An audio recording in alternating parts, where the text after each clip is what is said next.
seguimos con incremento de esfuerzo. Y una vez que ya hemos entendido cómo hacer el cálculo de este valor para cualquier fundación, sea rígida, flexible, sea cuadrada, rectangular, sea circular, lo que sea, sé cómo calcular ese incremento en la carga neta. Y ahora nos toca ver cómo vemos ese incremento. Una vez que hemos calculado ahí cómo disminuye, eso es lo que nos toca en este capítulo. Y ya hemos entendido, es parte de lo que hemos visto, que disminuye en función de la profundidad. Si uno ve en este sentido y toma a esta profundidad, este eje delta sigma en función de x, se encuentra que al medio es mayor que los extremos. Y conforme va abajo, disminuye. Entonces, se tiene este gráfico, hasta ahí se tiene un incremento y disminuye en la profundidad, se tiene en el centro eso y disminuye en la profundidad y constituye unos bulbos de presión. ¿Se acuerdan que hemos hablado de esto en la clase anterior? Entonces ahí tenemos los bulbos de presión. Este de acá representa el último el 10% de la carga de arriba, el otro el 20% y así sucesivamente. Esos incrementos son iguales ahí. Y estos esfuerzos inducidos hay que aprender a calcular. Y de ahí vienen varios métodos. En todo el texto, en este capítulo número 1 de Mecánica de Suelos 2, tenemos métodos empíricos, métodos elásticos de Boussinesq, métodos probabilísticos de Hart y métodos numéricos. Así están agrupados. Y el día de hoy vamos a ver los métodos empíricos y ya algo del método elástico. Empírico, básicamente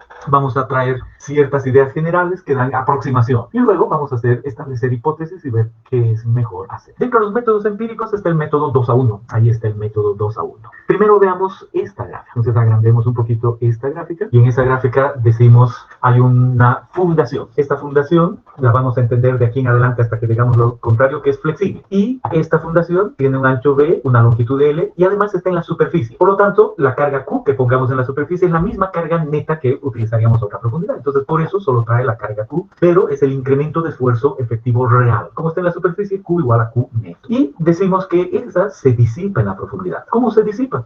Aquí está, se disipa en este sentido, en ese y en ese. O sea, lo que acabamos de decir va cada vez hacia abajo, expandiéndose, pero disminuyendo la fuerza. Y realmente, aquí está, si vemos un solo lado, lo que decimos hace rato, si el ancho es B, se disipa y a una cierta profundidad Z ha crecido la sección. En este método se asume, ahí está lo empírico, se asume que esa disipación tiene la relación 2 a 1. 1 horizontal, 2 vertical. Por lo tanto, si esto es 2 a 1, es el ancho B más Z medio, lo que hace B más Z aquí abajo. Consecuencias, si esto es B más Z, eso es L más Z, y la sección aquí abajo es B más Z por L más Z, es la nueva sección abajo a cierta profundidad.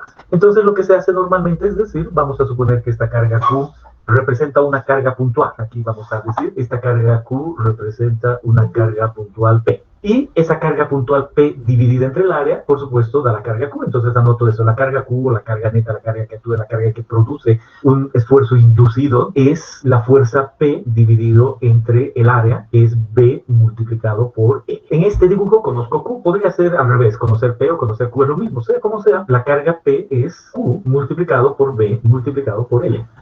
Y ahora, ¿qué se asume en este método 2 a 1? Que hemos bajado una profundidad Z y la carga P sigue actuando ahí abajo. Me he saltado de dibujo, es verdad que es en 3 dimensiones, pero la vuelvo a poner aquí en la misma carga P. Pero el área es nueva ahora. Entonces ahora, en esa nueva situación, el incremento de esfuerzo que se da tiene que ver con la misma carga P de antes, pero dividido entre la nueva sección. Y se entiende que la nueva sección, porque ese es el método 2 a 1, es B más Z multiplicado por L más Z, porque la nueva sección es L más Z multiplicado por B más Z. Y ahí yo puedo decir, excelente, ¿cuánto era P? P era Q por BL, entonces aquí yo pongo Q por BL, no es nada más que ese concepto. Entonces cuando la carga es rectangular, el incremento es Q por BL, ¿no? Este P es Q por BL, dividido entre el área B más Z por L más Z. Y así se estima cuál es el esfuerzo ahí debajo. Y se dice, ese esfuerzo estimado, pues al dividir P entre el área, es uniforme, cosa que no es verdad, es estimado. Simplemente se dice es uniforme aquí abajo, estimado. Ese es el método 2 a 1. ¿Qué pasaría si cambiamos la dimensión? Ahí aparece un ejemplo. Ya hemos visto el 1,1, aquí aparece el 1,2, y si utilicemos el mismo método, pero la sección ahora va a ser esa, con diámetro de 2.5 metros. Y si cambiamos la sección, igual se aplica que se disipa la carga en una relación 2 a 1. Y aquí abajo tenemos igual, si este valor es D, la relación D más Z, porque eso, en este Z, Z medios, y en este otro Z medios, D más Z. Y si quiero hallar el incremento, es la carga P de aquí arriba, dividido entre la nueva sección. Pero la nueva sección es D más Z, como diámetro, por lo tanto es pi cuartos por D más Z. Y la sección de arriba es pi cuartos por D. Entonces, al dividir en la carga P entre el área, resulta esta nueva ecuación.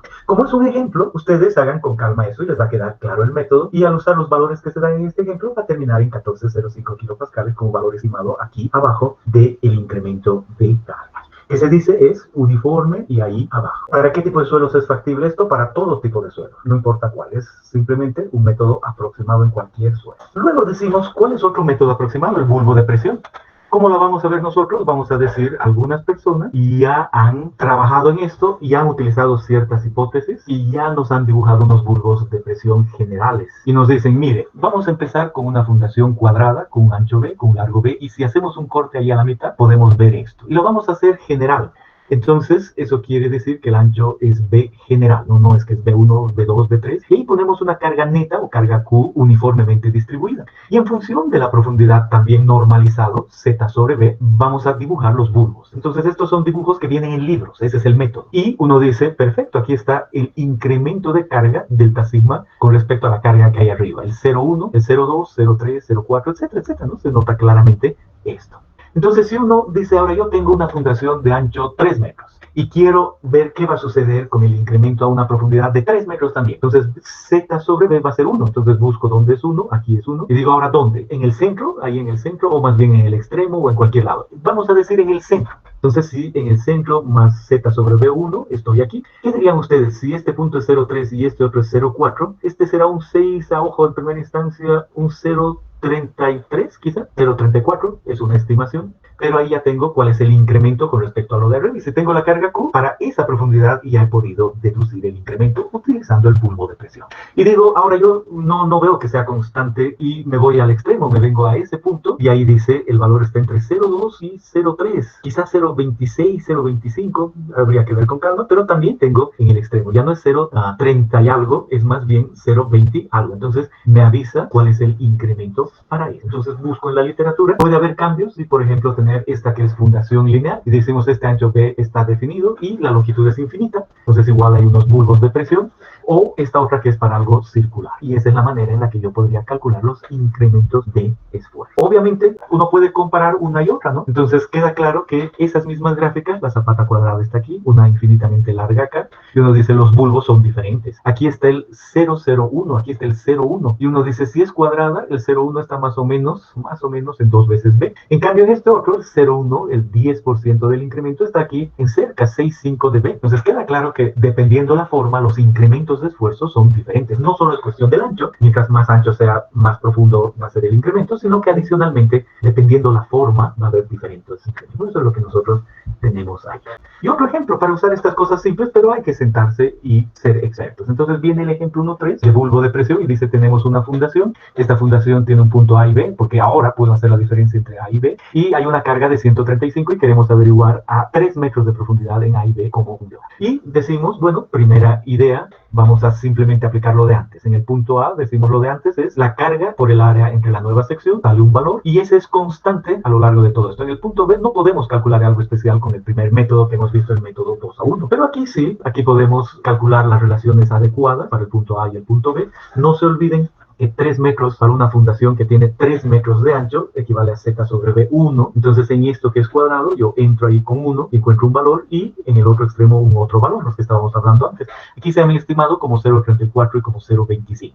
De ahí que hay un incremento aquí y ahí están los valores 45,90, 33,75 y con el anterior 33,75 en ese punto. Pero todos son estos estimados y estos estimados de acuerdo a lo que es el bulbo y las hipótesis. Nada difícil, muy fácil de hallar incrementos, que era lo que queríamos. Ahí está, ya hemos empezado con los números, con este método. ¿Qué hipótesis tiene que tener el suelo para que sea calculado por los métodos empíricos? Simplemente los métodos empíricos para cualquier suelo, se entiende que son suelos uniformes, el mismo suelo y no diferentes suelos, pues se pueden, sin pensar si es arcilla, si es arena, si es qué, se pueden utilizar los métodos empíricos para una primera aproximación. El método de Boussinesq, y decimos hay ciertas hipótesis en el método de Boussinesq. ¿Cuáles son las hipótesis? Hipótesis que también se aplican a los bulbos de presión. Entonces decimos, hipótesis 1, estamos hablando de que el suelo, en cuanto a tamaño, es un semi-espacio infinitamente grande. Como dice ahí, significa que la masa de suelo está limitada en uno de sus lados, mientras que se extiende infinitamente en las otras direcciones. Para el caso de suelos, la superficie horizontal es el lado limitado. Además, el material es homogéneo, cuando tiene las mismas propiedades en todo el espacio. Además, es un material, como dice aquí, isotrópico o isótropo, significa que para un sitio dado, el módulo de elasticidad, módulo cortante y el coeficiente de Poisson son los mismos en todas las direcciones. Y por último, vamos a volver a repetir en la siguiente gráfica, material con propiedades elásticas lineales de esfuerzo de formación. Entonces dice, por ejemplo, Boussinesq en 1883 dijo, aquí abajo hay un semi-espacio infinitamente grande. En otras palabras, hay una superficie aquí y de hacia abajo infinito. Eso es semi-espacio infinitamente grande. Hacia la derecha infinito, hacia la izquierda infinito. Primera hipótesis, espacio infinitamente grande. Segundo, homogéneo. El suelo aquí tiene las mismas propiedades que aquí más abajo. Isótropo, que el módulo de deformación en este eje es el mismo módulo que en este otro eje, isótropo. Y la relación esfuerzo-deformación da una línea y esa línea tiene una pendiente E, es lo que hemos aprendido en mecánica de suelos 1, y esa pendiente es la misma. Entonces esas son las hipótesis, homogéneo, isótropo y lineal. Isótropo, en todos los ejes la misma constante, E horizontal igual a E vertical. Homogéneo, las mismas propiedades en un lado y otro. Elástico lineal, E constante. Esa es la idea. Entonces, con eso dicho, Boussinesq dijo que haciendo estas integraciones con esas hipótesis, Boussinesq termina diciendo, aquí abajo, a una profundidad z y a una cierta distancia r, hay un incremento vertical. También hay un incremento lateral, nos vamos a concentrar en el vertical, y ese vertical tiene que ver con esta ecuación, geometría y la carga P. Cambiamos las coordenadas y decimos es una carga puntual, pero ahora en los ejes X, Y, Z, a una profundidad Z, y hace una interpolación y Boussinesq termina diciendo que el incremento de esfuerzo vertical en ese punto a una cierta distancia depende de la carga P y de la geometría, o se puede expresar como P sobre Z por un valor de I, siendo el I valor S. Y como es el I primero que aparece, es el I1 en el texto, ¿no? Entonces, si uno quiere calcular el incremento debido a una carga puntual con las hipótesis de Boussinesq, homogéneo, isótropo, elástico, infinitamente grande hacia abajo y hacia los lados, entonces usa esa ecuación. ¿Cuándo va a tener una carga puntual en ingeniería civil? Nunca. No son cargas puntuales las que hay, más bien son zapatas o losas, y esas no son cargas puntuales, pero sepamos que esa es la primera idea. Y no necesitamos más que entender que la ecuación es simple. R representa esta distancia, por debajo Z que aparece ahí, y la carga P. Eso es todo. Así de fácil la carga puntual.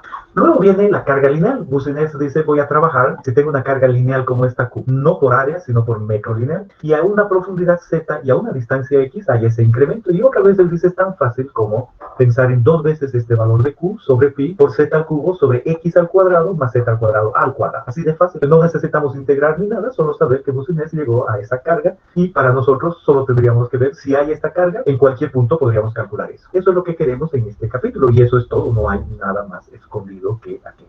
Muy bien.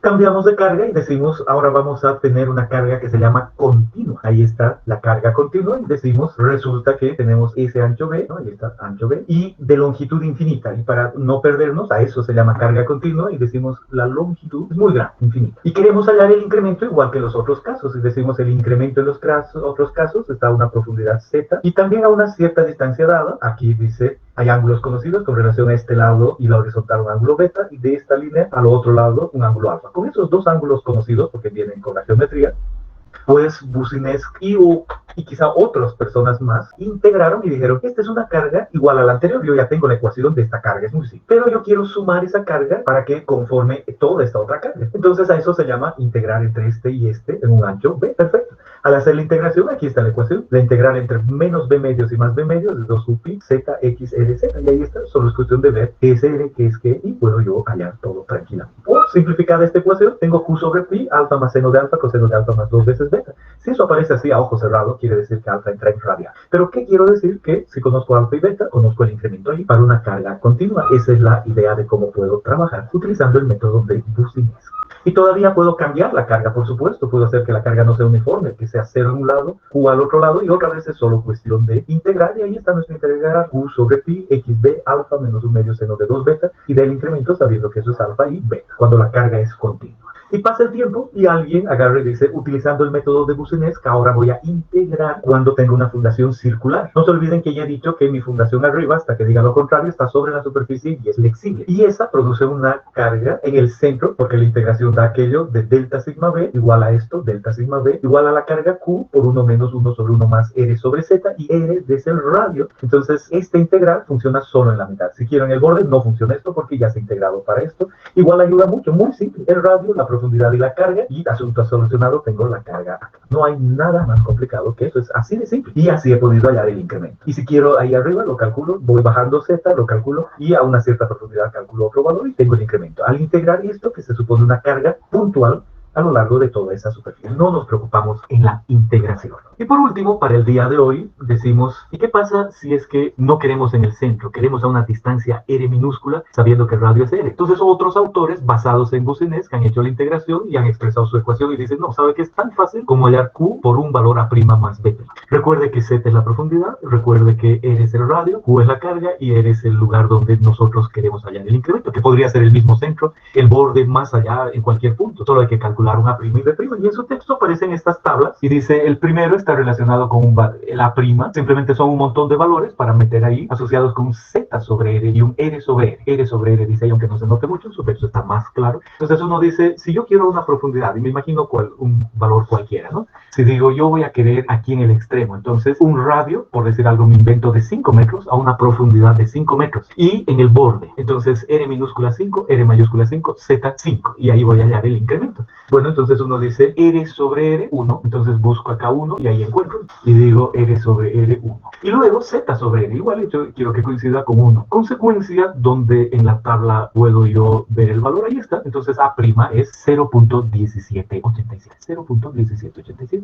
Y el valor de b' viene de otra tabla, igual, idéntica, pero con otros valores. Y uno dice, ¿y aquí qué yo haría? No, nada, simplemente uno piensa que esa combinación de valores simplemente no se puede hallar adecuadamente el incremento. Solo se puede hallar incrementos donde aparecen ahí. Esa es básicamente la idea. Entonces así se halla a' en una tabla, b' en otra, y ya tengo el incremento. Eso es así de simple en cuanto al método de Boussinesq. ¿Cómo trabajar cuando el área es rectangular? Igual que antes, Boussinesq planteó unas ecuaciones para carga puntual o lineal y han habido personas después, no necesariamente él, que han hecho integraciones y llegado a ciertas ecuaciones. Si mal no recuerdo, detrás de esto, si bien dice Boussinesq que está Steinbrenner o algo así, del apellido de una persona, que dice, bueno, yo también voy a ver para una esquina, ya no el centro, para una esquina, el incremento a cierta profundidad, z, el incremento vertical y también el lateral, pero el vertical es el que estamos viendo ahora, viene dado por esta ecuación, la carga que hay arriba, neta, si está en la superficie solo q, por un coeficiente I2, y el coeficiente I2, dice esa persona, es este término, un poco más largo, y funciona porque depende de la geometría. Aquí hay un m que es b sobre c. Aquí hay un n que es L sobre Z. M es B sobre Z, N es L sobre Z. Y en ese sentido, uno solo hace esta operación, le sale el factor I2, pone I2 y listo. Ejemplo, si B, por ejemplo, es 2 metros y L es 4 metros, entonces pone y dice, voy a poner aquí hallar el incremento a 2 metros, entonces 2 sobre 2, M es 1. 4 sobre 2, n es 2, sustituyo en esta ecuación, encuentro I2, multiplico por la carga de arriba y tengo el incremento ahí en una esquina. Esa es básicamente la idea. Perfecto. Entonces, ¿qué tiene esta ecuación? Si la vemos más grande, está aquí. Esa ecuación tiene un pi acá, tiene el mn raíz elevado al cuadrado, lo mismo acá. Y aquí trae arco tangente. Entonces dice, arco tangente involucra un ángulo, ¿no? Arco tangente quiere decir un ángulo. Entonces, si por ejemplo este valor, por decir algo, sale 1, tengo que hallar arco tangente de 1.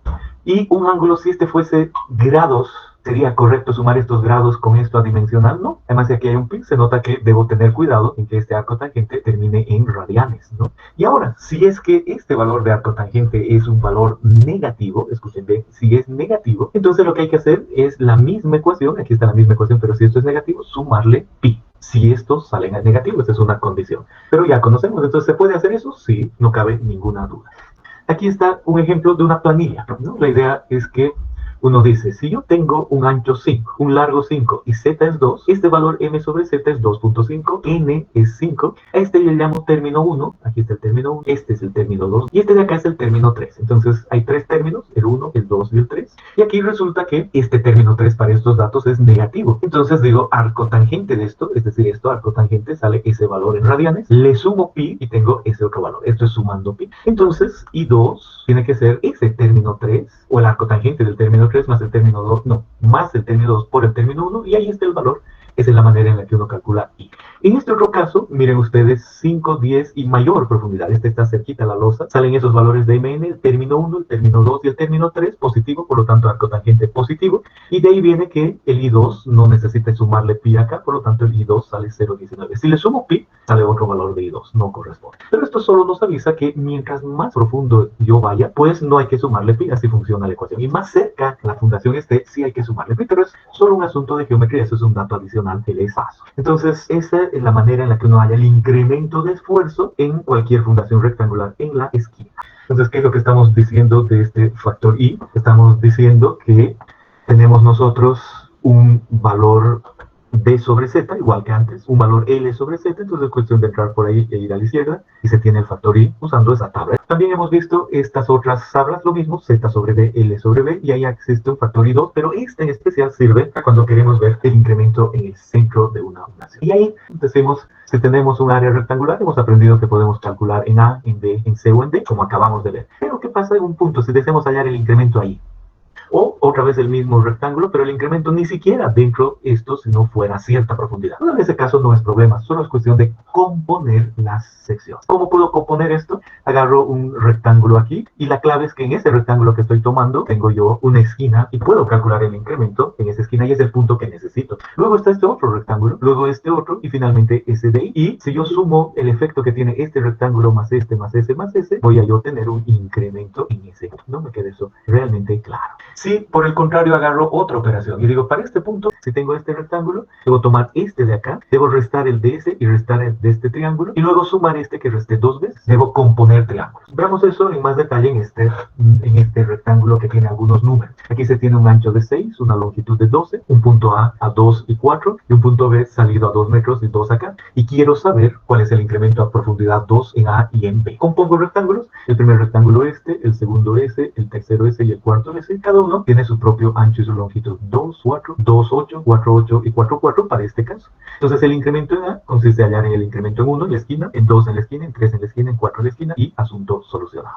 Para el punto B igual compongo rectángulos. Ahí aparece un rectángulo 5 que tiene ancho 2 y longitud 14 y un rectángulo 6 que tiene un ancho de 4 y longitud 14. Si sumo eso, tengo un incremento aquí. Pero debo restar el del 7 y el del 8. De ahí viene que el incremento sea el 5 más el 6 menos el 7 menos el 8. Bueno, esa es básicamente la idea. Y seguimos en Boussinesq con el criterio que dio Boussinesq con las hipótesis, pero llegamos a otra forma de integrar las cosas según este autor Newmark. Y aquí dice, antes teníamos áreas circulares, teníamos áreas rectangulares principalmente, y ahora lo que estamos diciendo es que llegamos a cualquier área.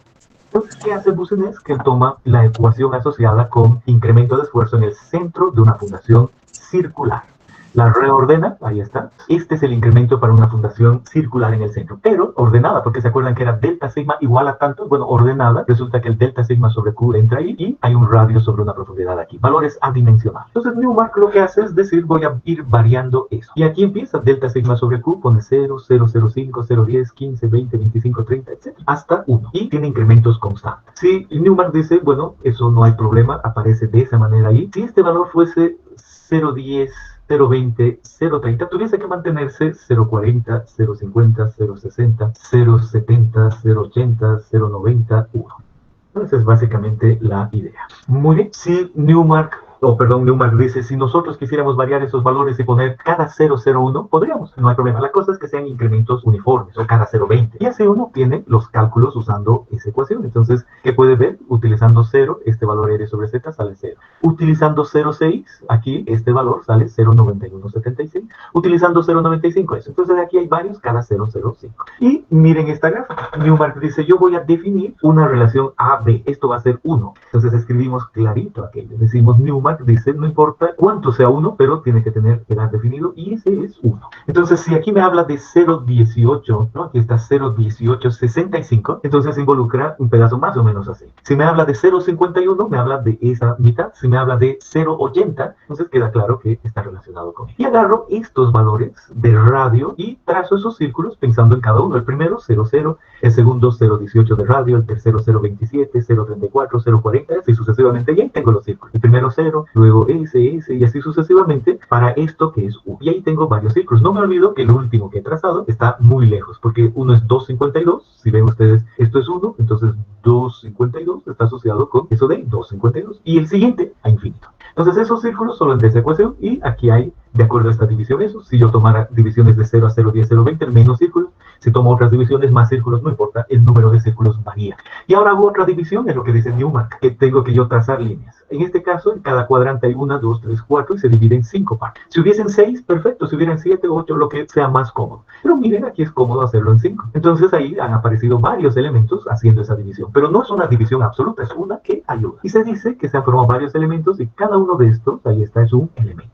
Entonces, ¿cuántos elementos hay en esta relación y con esta división? En este dibujo hay 200. Queda claro que ese 200 puede variar de libro a libro y de acuerdo a algo que yo componga. Y se dice que esa tabla que he compuesto tiene claramente definido qué es la escala 1 y además tiene un factor o un valor de influencia, la mitad o el inverso del número de elementos. Ahí está el inverso, 1 sobre 200 es ese valor y se llama valor de influencia. Habrá otras, como otros números de elementos, otros factores y otros anchos. No otros anchos, otros valores unitarios. Ahora, ¿cómo se usa este gráfico de Newmark? De esta manera. Dice, primero, teniendo el gráfico a la mano o habiéndolo construido o habiéndolo sacado de un libro, determinar la profundidad Z debajo del área uniformemente cargada en la que se requiere el incremento de esfuerzo. Determinar la profundidad Z. Entonces yo digo, ¿a cuánto en el ejercicio que les ha dado hace un momento era 2 metros? Podría ser 5, podría ser 10, podría ser 0.33, podría ser 11.25 metros. Hay que saber dónde hay que hallar el área. Y luego dice, dibujar la planta del área cargada, que no es circular, no es rectangular, puede ser, pero es cualquier área cargada. Con una escala, y aquí está la clave, dibujar esa planta, el área cargada, con una escala de Z, es decir, la profundidad a la que quiero hallar, igual a la longitud unitaria de la carga. Aquí está la longitud unitaria de la carga. Imagínense que en su libro eso es 1 centímetro. Y yo quiero hallar la profundidad, el incremento a una profundidad de 10 metros. Entonces la escala es muy simple. 10 metros equivalen a esta distancia que es 1 centímetro. Y hago la planta con esa relación. Esa es básicamente la idea. Vuelvo a decir, dibujar la planta del área cargada con una escala de Z igual a la longitud unitaria de la carga. Esa es la longitud unitaria y Z es igual a eso. Vuelvo a decir, si Z es 10 metros, esto es 10 metros. Y si yo tengo una fundación que tiene un lado de 10 metros, entonces tiene que tener esa longitud. Y si tiene un largo de 20 metros, entonces tiene que ser el doble así. Y ahí queda una sección clara dibujada a escala.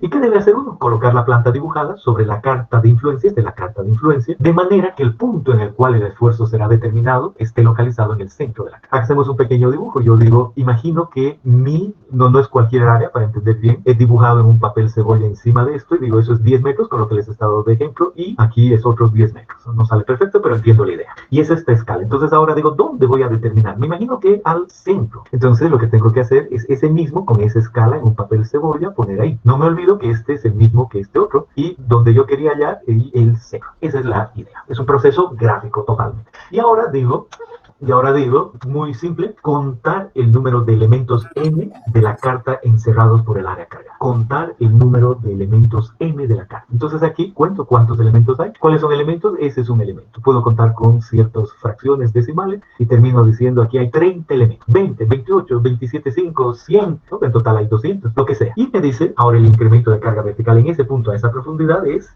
el factor de influencia de la carta multiplicado por la carga que hay encima multiplicado por el número de elementos que están dentro. Esa es la idea con relación al método de Boussinesq y presentado por Newmark. Siempre vamos a hacerlo en relación al centro. El incremento, realmente la clave es que el incremento se halla en un cierto punto y ese punto debe estar en el centro de la gráfica. Si no, estás hallando otro incremento en otro punto.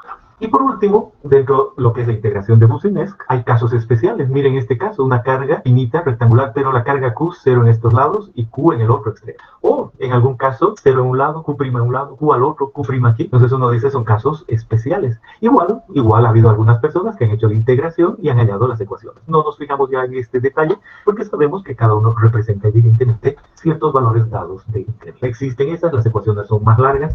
Estas no necesitan ponerlas en una calculadora, solo sepan que existen, igual que cualquier otra tienen su solución, en cualquier punto donde sea, si es en el centro o en cualquier otro lado, depende de lo que diga la integración. Esa es básicamente la idea en relación a esto que representa la integración. Y ahí ustedes quieren aplicar todo junto, está el ejemplo. Entonces en este ejercicio dice, bueno, mire, vamos a inventarnos un lugar donde se van a construir al mismo tiempo varias fundaciones. Una que está relacionada con un área circular, diámetro 10 metros, y una carga de 150 kilopascales. A una cierta profundidad con cierta carga neta, no importa, ahorita la idea general es esa. Luego se va a construir esta pequeña losa de esa forma, con esas dimensiones y se va a poner esa carga. Se sabe que entre este centro y esa distancia hay 10 metros. Además, hay otras fundaciones, estas de acá. Se me ocurre, no necesariamente es así, pero para darle una aplicación de la vida real, que estamos construyendo en una plataforma petrolera, una pequeña refinería, o más que una refinería porque no es al lado del campo petrolero que se hace eso, sino alguna cosa para procesar todo, y sale el petróleo y lo ponemos en un tanque, por eso tiene eso y tiene una carga, y adicionalmente hay cierto complejo de equipos que hacen bombeo, filtrado, lo que sea, no sabemos nada de petróleo nosotros, pero ahí está, en esa situación, y además está un sector de oficinas y viviendas y lo que sea, ¿no? Entonces uno dice, eso puede ser real, se construye al mismo tiempo, tienen esas dimensiones y queremos nosotros saber cuáles son los incrementos por debajo. Para saber incrementos todavía hay que saber carga neta. No aparece en este gráfico, pero a lo largo del ejercicio pide los valores en ciertos lados y no aparece en el enunciado, pero dice, si vamos a ver la losa rectangular, sepa que la vamos a poner a 1.5, está en el ejercicio, ¿no? Sepa que la carga es esa y el nivel freático está ahí. Entonces uno debe primero hallar la carga neta, obviamente, para esa de la losa rectangular. Y luego para la circular dice, mire, en ese sector del terreno la profundidad es tanto y el nivel de agua está aquí en condiciones iniciales, pero cambia por alguna razón, no importa aquí en condiciones finales. Entonces, ¿cuál es la carga neta que va a producir incremento de esfuerzo? Lo mismo para la zapata cuadrada, esta carga debe venir como resultado de todo. Aquí abajo, ahí están las condiciones de agua. Para la losa irregular, lo propio, ciertas condiciones, y eso involucra cargas netas. Ya saben hacer ese cálculo, hay que seguir practicando. Y un paso 2 dice, ahora yo quiero hallar incrementos en diferentes puntos de todo este complejo. En el punto P, y hace el cálculo para que calculen en el centro de esta fundación rectangular. Ahí está el cálculo. Luego dice un extremo, donde uno dice, ¿dónde será el extremo? ¿Será aquí, aquí, allá? ¿No? Puede ser cualquiera, pero ya al ver el resultado dice, ya tengo que calcular aquí. Luego la fundación circular en el centro, entonces debo usar la ecuación apropiada, la relación adecuada, y ahí están los valores. Y después dice en el borde de una losa, tengo que también saber buscar dónde, cómo y hallar ese valor. Y también en la zapata cuadrada, en las chicas. Entonces ahí tengo varias cosas que practicar. Y después además me dice, ¿sabe qué? Además yo quiero calcular en un extremo de esta losa y para eso tengo que componer cuadrados. Fácil, no es difícil. Componer cuadrados, rectángulos como he visto, termino ahí. Y después me dice, y además yo quiero practicar este método. Para esto quiero contar estos cuadrados con el método de Newman, que es parte de este ejercicio, o sea, todo lo que hemos visto. Y después dice el ejercicio, ¿sabe qué? Ahora yo quiero saber la influencia de esa fundación circular sobre esa otra en ese punto. ¿Influye? Bueno, aquí dice, hay que calcular a esa distancia la influencia de aquí a una profundidad. Y ese es el ejercicio. Y también ahí está. Y está todo resuelto. Y eso es lo que quiero entender para el día de hoy.